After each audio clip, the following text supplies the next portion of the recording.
To play assigned games in QTalk, simply go to app.qtalk.com.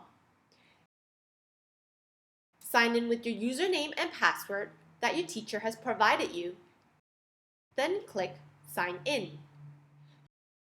You will first see your student dashboard that shows you what assignments you have done, what else you have to complete, and your overall grade.